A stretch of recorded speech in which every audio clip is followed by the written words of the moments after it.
Hi, folks. Thanks for joining me today. I'm the medical director for International SOS, Global Head of Workplace Wellbeing. And today we'll be talking about interdisciplinary well-being and what we can learn from a few different fields beyond the field of well-being and medicine that could potentially serve as solutions for everyday problems we encounter within well-being. So this essentially is based on the concept that the further you are from the discipline where you find the problem you're trying to solve is, the greater the innovation and potential solution will be to that problem. It's not a new concept. It's been discussed before, but today we put a lens on it from a well-being perspective, both in elements that I've seen work across the world in programs, as well as some things that have proven successful in the science. So if we look at the first problem we face, it has a lot to do around utilization. So when I talk to organizations around the world, whether they're starting off, in the first year of their well-being program, they've been around for 30 years in terms of their program, everyone seems to have, the same issue of utilization. And this utilization tends to drop off after a certain period of time. So if you look at the evidence and the research coming out of, say, people who buy fitness tracking devices, everything seems to go well, but then after 6 months, you start to get sort of a drop off of users. And we see a similar scenario with well-being programs in general, whether they have a digital well-being backbone or not. And so to solve this issue of drop off and utilization, let's look to music. So music has a universal, I'd say, understanding of what tension and release is. So tension and release essentially is the principle that underlines or underpins a lot of music composure. It's not exclusive, I'd say, to music. It has some foundational elements in stand-up comedy, in marketing and other aspects, but it's been studied a lot within the realm of music. And it's one of the main reasons that listeners feel like music tells a story. And I'll give you a very practical example. So sing, the happy birthday song to yourself and forego the last part of the happy birthday song. You'll feel that something's missing if you do it in your head. And so the happy birthday song, one of the most basic, composers of music, has that escalation, that crescendo, and then that sort of tension release and build. And so scientists have looked at the association between this tension and release with music and how the brain interacts.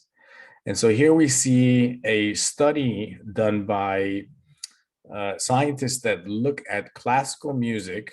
They look at tension and release, so crescendos and then release structures, and they measure the brain wavelength activity and see the correlation between the two.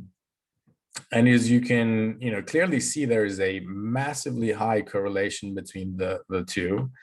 And so this leads these scientists and others to believe that the way the brain interacts with these music composers creates a sense of excitement, a sense of appeal and engagement like no other. So what does that mean for the well-being space? Again, going back to the initial problem at hand of utilization, we see here a track of an example of a population that we looked after that were using a digital well-being portal. And this is over a 12-month period on the x-axis, and you can clearly see how there's highlights and then releases of uptake in the portal.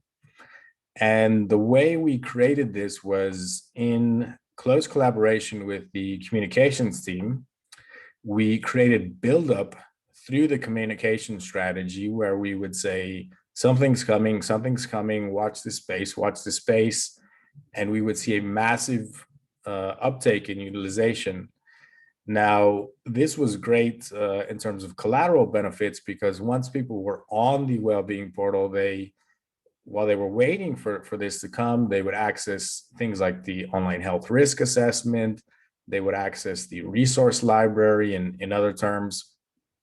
And then once they found out what the big reveal was, which was sometimes, challenges or things like that, there was a high uptake, sustained uptake. And then after the challenge or after the surprise or after the reward, utilization started to go down. Now, this is new users. So this is not a reflection of total users, but new users. So you can see how this is cyclical, and that tension and release sort of tactic was successful and continued to be successful over the year in creating new users to come on into the portal. So again, this graph doesn't reflect users that stayed on, but this is merely a reflection of people who signed up to the portal. Now let's take our second problem. It's very difficult to change behavior when trying to get people to eat healthy. And we all know this from personal reflection, from personal experience. And so let's look at gastronomy, let's look at high-end cuisine to see how they've sort of tapped into this session. Now, initially, there was a piece of research done where a professor at Stanford University looked at the importance of how people frame certain foods within restaurants. And so this professor had the very fortunate, I would say, task of going to some of the most high-end restaurants in London, to be precise, 6,500 restaurants, and looking at their menus.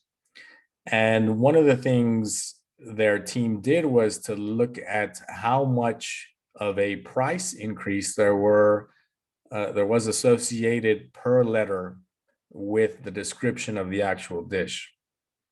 So when you look at the results, they actually concluded that there was 11p, which would be the equivalent to cents in the US and other parts in terms of per letter. So that was the cost associated to each additional letter. And you can see an example of what I've put on the screen here. Trained as a chef, I'm absolutely fascinated by anything that has to do with food. And you can see how you have the same two dishes, but one is described with additional number of adjectives. And I mean, I don't think it's a surprise to anybody. Which one would you pick to be the tastier one? And so if we're getting in a point where we try to convince people, if we're trying to modify behavior change, then using this technique of describing to a larger extent foods that we want people to uptake, say in a workplace setting, in a canteen, as part of a workplace well-being program, this is one of the tricks that we can do to modify that. Now, on the same principle of behavior change, we've seen that chicken wings, ribs, beer cans, anything that you can see as a numerical data point, how many you've consumed, has a huge influence on how many you are perceived to consume in the near future.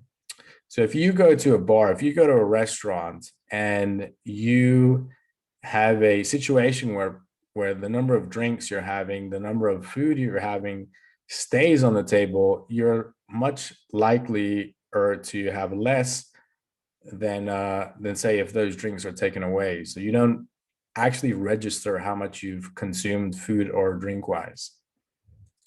Another example that's been shown in the research is our sort of priming and social prompts in terms of obesity levels of our close surroundings. So it's been shown that eating with friends, the more people, the more you usually tend to eat in terms of caloric intake. And so not only that, but the person associated with you has a direct increase on your risk of obesity in the psychological sense. So as you can see on the screen, mutual friends has the highest sort of indicator of increased, I'd say, risk ratio of obesity because of this social norm that we perceive. Next problem, it's very difficult to get people to try new things. So let's look at the example of the discipline of skiing. So skiers are taught that you should plant your gaze where you want to turn rather than where you should avoid, and your skis will follow. So instead of looking at the trees, you should look at the path. And so this is a framing concept. So if we look at the concept of framing, if we see the first example, we have 98% fat-free. Now imagine if you saw the reverse and you saw 2% fat. I mean, how would that change your perception of this product? So the same applies for health behavior. Instead of saying that X amount of people have not participated in this program, the framing to get somebody to jump on a wellness well-being program should be around fear of missing out, or as they say, FOMO. So saying X amount of people have already joined, we're only waiting for you, a couple of spaces left.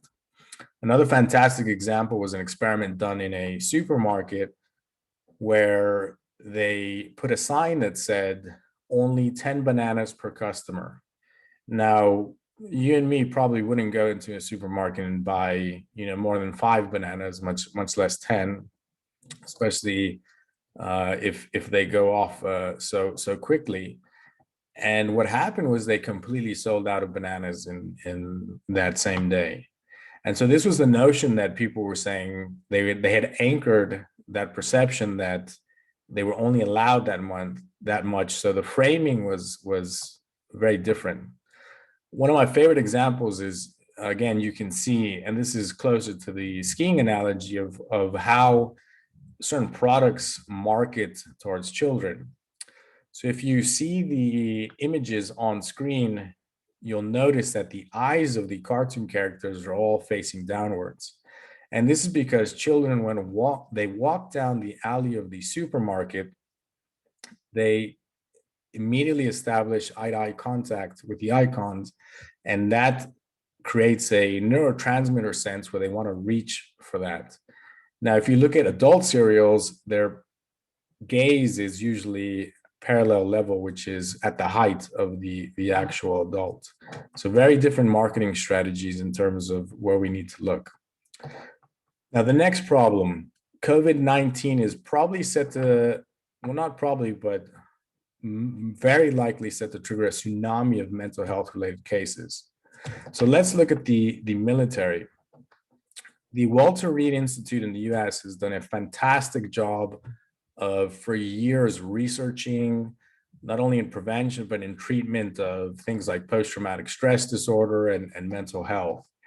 And they've created a strategy, I'd say in recent years, where instead of treating patients when they come back, they treat them before they're deployed to their mission.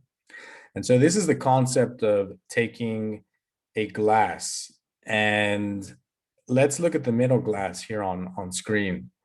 Now, this middle glass represents all the stressors we will have, from our early days, from everyday life, I mean, it's normal that we have, mental health stressors in our day to day, and that'll fill up our glass. So those represent drops that go in there. Now, what happens when you're sent into a very intense scenario, like say into the battlefield? You will inevitably have more stressors come in to that glass. And so you might get to a point where it overflows, and that's where we have a problem. So what Walter Reed has done is they've given capacity to people, upskilled people, build capacity to empty that glass before they go into battle. So again, I think this is a concept that more organizations are taking in the well-being space, that instead of being reactive and treating individuals both for mental health conditions and high risk behaviors, to build capacity, upskill folks to be able to empty the glass before it's too late. So another problem, it's difficult to eat healthy after a long and hard day. And I think we've all been there. And so let's look at the case of supermarkets. So supermarkets have been researched for a long time, and one of the interesting elements is something around choice fatigue. So choice fatigue, for any of those of you who have been shopping and feel really exhausted after a long day of shopping, and wondering why, is because we have something called choice fatigue, which I'll explain in a second.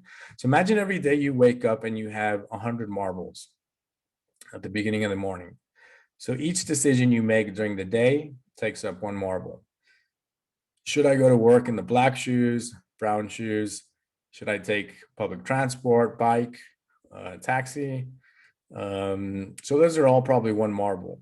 Now there's some marbles that, some decisions that might take up more marbles. Should I put a second mortgage on the house? Should my kids go to private school, public school? Now those might take up maybe 20 marbles. So what happens if it's 3 in the day and you've exhausted all your marbles and you still have to make decisions? What happens is you're going to probably make bad decisions. And so that's where that fatigue of not having any marbles and making bad decisions in terms of not exercising, in terms of eating unhealthy, so on and so forth. So really the trick here is to help individuals require the less amount of effort in terms of the decisions they have to make. So make the healthy choice the easiest choice as possible. Now, lastly, let's look at a situation. I won't give a problem. I'll let you put maybe some of the problems or issues you're facing with in your well-being programs, in your personal life, in your initiatives, and see if any of these solutions fit in here. So let's look at casinos. Casinos use sound, lights, and physical design to create certain environments that once you're in them, it's very hard to step away. Now let's look at some of those examples. So one, you play with chips instead of real money. Now, this is a concept where you can disassociate the value of something that is a tangible thing like money into something that are chips, which you might be less adverse on spending. And so again, the play here, the translation is to how do we hack into our brains and a neural system where, from a well-being perspective, from an engagement perspective, we can incentivize folks to place the highest level of value on, say, initiatives that are taking place. Now, the second one is the fact that clocks are not in sight. And this is because, of course, when people are playing for long hours, we want to, of course, know what time it is. And if there's no sort of boundary on anchorage on time, then time seems to fly. The opposite occurs in the healthcare setting. So in the intensive care unit, it's been shown, and usually these are sections that are isolated because of infection control reasons, there's a lot of studies that have shown that if there are clocks on the walls, it helps patients from a mental health and well-being perspective. Now, another aspect is free alcohol. So alcohol obviously allows folks to form a sense of lower inhibition, makes them take different choices that they wouldn't take necessarily. So again, hacking into this from a well-being perspective, how do we create an ambience where this inhibition or reasons why people are inhibited to participate in certain activities can be dealt with. Let's look at another one. The floors are designed in a maze-like layout. So the ability of casinos to architecturally structure these places where you have to sort of find your way and you have the highest number of, say, slot machines or anything possible is something we've not only seen in casinos, but in supermarkets as well. So years ago, we would have maybe one or two options, say, for yogurt. Today, we go into a supermarket, we have tens, dozens, sometimes hundreds of options of yogurt. And this is not by accident. So this is something created so that we have more opportunities for our brains to consistently be triggered by that device and uptake that. So again, think of how you can use that in the well-being setting. Restricted views of the outside world. I mean, it's very rare to see windows in casinos. Now, the opposite has been shown in workplace canteens. So workplace canteens that actually have window settings have been shown to change the calorie intake of individuals. And this study has been replicated in buffet style settings. The closer a person is to a window, the less calorie intake they will have. The more nature they see, the bigger the window, the less calorie intake they will have. So again, if you're designing a workplace setting for food, a workplace canteen, take these parameters into consideration. The other one is placing bathrooms strategically. So unlike other businesses, bathrooms will be extremely hidden way in the back. So we can do the opposite in a workplace setting from a well-being perspective. And we've tried to do this working with architects in different companies around the world in terms of where you place your stairwells and your elevators. Now, knowing that people will use stairwells if they're more attractive, if they're better lit, and use elevators less if they're hidden and they're dark, has prompted engineers and well-being scientists to create new infrastructure where it's exactly what you see in casinos, where the elevators are extremely hidden, and this prompts people to use the stairwell instead of the elevator. And then lastly, they offer loyalty programs. So here we have the concept of sunk cost fallacy or loss aversion. And this is something that's been studied quite often, I would say, in the behavior economics sphere. And so this might be something to think about when you're designing your well-being program in terms of how you design your incentive strategy. So one possibility might be that instead of saying for every point, everything you achieve, or everything you do, I will give you X amount of points as part of the well-being program, you could actually do the opposite. You could say everybody starts off with this amount of points. And if you fail to do your health checkup, if you fail to do your online health risk assessment, if you don't participate, in this step challenge, we will deduct points. And that has shown by science a stronger drive for individuals to participate in these programs. And it's part of the loss aversion strategy that's been researched extensively in behavioral economics. So I will end it there, and just wanted to give you a few insights of hopefully some useful tips and tricks that have worked in other industries, other sections that might be applicable to yours. But again, the invitation is is to look as far as possible from your sector, talk to other people, see what the gems are in their industries, and see how that can apply to your both personal life and well-being program. My contact details are on the screen. And thanks again, folks, for joining.